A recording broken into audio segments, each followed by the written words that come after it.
I think it's a little too tall. It's gonna be in my vision here. I'm gonna put this back. I'm gonna put this down. You guys cool with that? Like, take it, yeah, take it, yeah, take it. Yeah. Yeah. Before we get into questions, obviously, thank you, Kathy, for honoring me with this award. But like I said, and I'm being true, like no one really cares. Like I'm being very serious. I never aim for this type of award, and my dad taught me that early on, that it's all about winning. And that's why, I took this job, because Joe was like, if you take this job, we got to win a championship in 5 years. And so that's the goal. So I just wanted to start with that. But what this does is it reflects my whole organization. And I shouldn't have said our organization. And it starts with the top. It starts with Ohema, starts with Jess, the leadership, Joe Lacob. They push me to be the best. Every conversation we have, it's how can we be first? How can we be the best? And so without that type of leadership and support, I wouldn't have gotten this award. My staff, I told you, they're brilliant. They're hardworking. They text me back sometimes at 1 a.m., 2 a.m. Sometimes they don't, but normally they do. And they have big hearts. And my support staff, and when I change things last minute, they're amazing. When I have asked for more medical support, they stay up till 1 o'clock doing, cold tub treatments and things like that till 1 o'clock in the morning at Chase. Like all these things, I wouldn't have gotten this award if everyone didn't do their job to the best of their ability. And that's why this award is so important. And of course, the players allow me to cuss at them, to yell at them, to push them past their limits. Again, without them, we wouldn't have had a winning season, and we wouldn't be where I am today now, in a second game in the playoff run. So again, this award goes to everyone and not just myself. Yep. All right. Yeah, I was about to leave. It's enough, guys, right? This is obviously like happening before an elimination game for you guys. Yeah. So I'm just wondering, like, how do you kind of deal with the emotions from this moment and finding out you win this and talking to your coaching staff and all of that with in a couple hours, you guys have a game to play. Yeah, staying present, like I said, and I think that's the perspective of this award is like it's not about me, and that takes the pressure off of it of all the emotions. It's about everyone, and everyone should enjoy this award. Everyone who's part of the Golden State organization. So it's really us. It's not me, and you know how focused I am. I'm laser focused on this game, and so that's where I am right now. I'm where my feet are, and we got to take care of business. Minnesota took care of business at Minnesota, and we got to take care of business at home. Yep. Natalie, congratulations first off. What do you think your coaching staff would say about Natalie Nakase? You need to ask them. In all honesty, I actually did ask Kasib that the other day, and because I'm like, am I too crazy for you guys? Like, is this what you expected? And he's like, you know what, Nat? He goes, you're just making us all better. He's like, you're super passionate. You're super passionate about basketball, and you don't hold back. And he's like, and giving me, different opportunities from the position he was last year with Miami to where he is now. He's like, I'm just grateful, to be able to draw ATO plays, to be able to do scouts and lead with, no one over his shoulder. I just let everyone be themselves when they coach. And I think that's kind of, again, like credit to, like I said, they're brilliant. That's why I can give them the full reins to do whatever they want. So, yeah, because Sib said thumbs up, not thumbs down. So, yeah. Natalie said you all need to take care of business at home. Can you talk about the adaptations that you all have made? I know that the team has tried to make this as Valhalla as possible, but it is a different spot. It is a breaking routine. How have you all sort of rolled with that? It's not breaking routine. It's playoffs. You gotta be ready for anything. And we've been here already. We went to a hockey game here before, so we already been here. But if you look around, like got violet carpet, all the seats were filled with violet t-shirts. Like it looks like Chase. So I feel very comfortable here. We got here early, so I felt right at home. All you need is 2 hoops and a court, and we got that. And so yeah, we're ready to go regardless, and we're excited. We know our fans are going to travel. Valhalla is a mentality, and so yeah, we're ready. Yeah. Natalie, we talked about earlier, I think a couple of weeks ago, about how this should be a staff award. Yes. I'm curious how you've seen not only the growth from obviously we talked about the growth of your players, but how have you guys as a staff have grown over the course of this year? Yeah, I think at this point, you know, we had a staff meeting today, is be even more creative. Like I sat with the coaches today and we dug deep into other layers that we haven't done before. So I'm like, hey, why don't we try this today? Why don't we try this? And they're coming back, well, how about this? And I was like, these are great effing ideas, like great ideas. And so I think it's just a comfortability that now, like, they're ready to make, you know, playoff adjustments. And I completely, you know, believe in all their adjustments, and we're open to any adjustments possible. Because some people would be nervous, you know, to really take a leap of faith and be like, hey, if we adjust this matchup or if we do this, they'd be nervous. But not my staff. Like I said, like our players are killers. I think my staff are killers as well.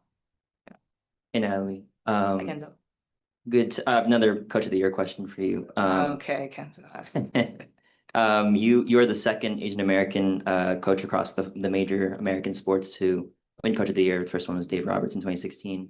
I was just wondering, what are your thoughts on, you know, being a part of that landmark representation? Oh, yeah, huge honor. You know, obviously, representation for me matters. Especially when I sit in this seat more and more and I get to see the fans and I get to meet, you know, little girls that look like me and they come up to me and they say I inspire them, which I would never have thought. I actually thought one thing that really resonated with me was a fan that said, you know, her father passed as well. And she just said, look, you gave me the inspiration and motivation to just keep going. My father passed, but look, you know, we're going to do this for our dads. And that really resonated. As you guys all know, my dad is my hero. He's an iconic dad. And for him not to be here today, but hopefully he's watching, better be watching, Dad. That, yeah, it's cool that I could resonate with so many people when I get to share my story. So thank you guys for allowing me to share my story. Yeah. Hi, Coach. Congrats again. Thanks. Can you talk about the balance of an elimination game, the urgency with not putting too much pressure on it, and kind of how that goes into a game in a game of runs? Yeah, I think we just stay locked in again on the adjustments that we have to make. Obviously, we got to play better defense. Like we are a defensive team. And so we locked in on some defensive adjustments and the mindset that we have to have. We have to play perfect against a team like Minnesota. There can't be any errors. And I think that's always been us. We never talk about this team, you know, is ranked, that we've never talked about rankings. And so I think with that type of mindset, we always believe we can beat the team at hand because of our game plan, because of our execution, because of our connectivity. We don't talk about, you know, like outside noise. And I think our players understand, like today, they're just happy-go-lucky. I quizzed them a lot today on the game plan and we were just joking around. And so, yeah, I think it's kind of just been who we are and how we've been preparing the whole season. Coach, congratulations again. Thanks. On that last point, for a lot of toward the end of the season, you kind of treated every game as a must win, and that was the team's mentality. Yep. Do you feel like that helps keep them relaxed and prepared for a game like tonight? And if so, how? You might want to ask the players that, to be honest, because I can only go based off of like their body language to how they handle everything. But what I've learned through the personalities of our players and the hearts and the minds is they love to be pushed. They love to be challenged. Like the fact that we drafted them in expansion, you know, showed to me like, okay, y'all didn't want me on your team? Okay, so I'll have a chip on my shoulder. And I knew when I had that and I can pull that out of them, that they love to, you know, raise to the challenge. That's the kind of saying, or rise to the challenge, excuse me. They like that type of energy. And I think that's, you know, why we are here when we were projected to be 13th, you know. Yeah.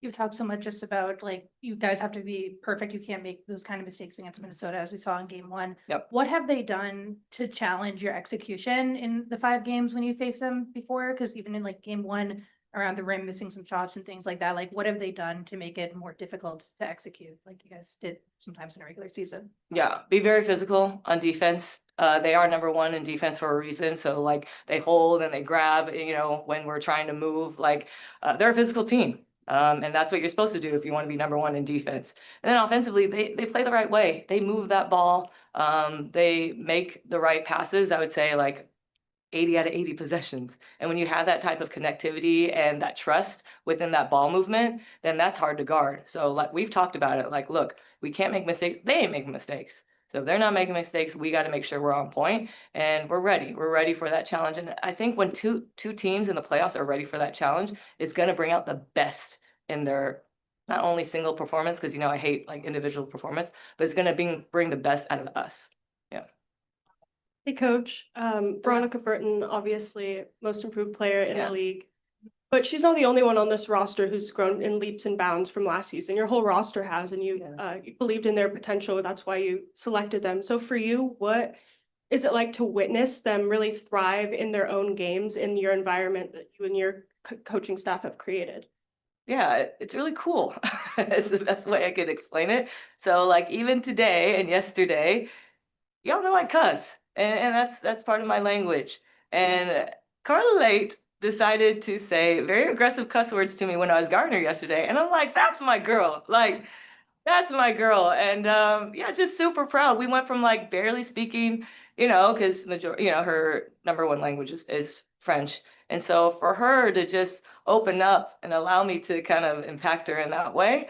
And then again, through the video and film today, a lot of cuss words were going on, like just super proud that they don't mind me pushing them to be uncomfortable. And with V, I mean, I've been going over so many things that I'm so proud of with V. Again, allowing me to try to push her to be an MFer type of leader. But no, V is like, I'm a very positive leader, Nat. And I know you want me to change, but staying true to yourself is one of the ultimate compliments anyone can have. Because again, social media, everything, like people can be influenced in so many ways, but staying true to yourself and not caring what people think, I think that's one of the coolest things with V is that she does that. And she is one of the kindest people, super flexible. Again, she doesn't mind me challenging her. And I think that's why you see us improving is because of her leadership. And we're just following V. Yeah. Thank you. All right. Thanks, you guys.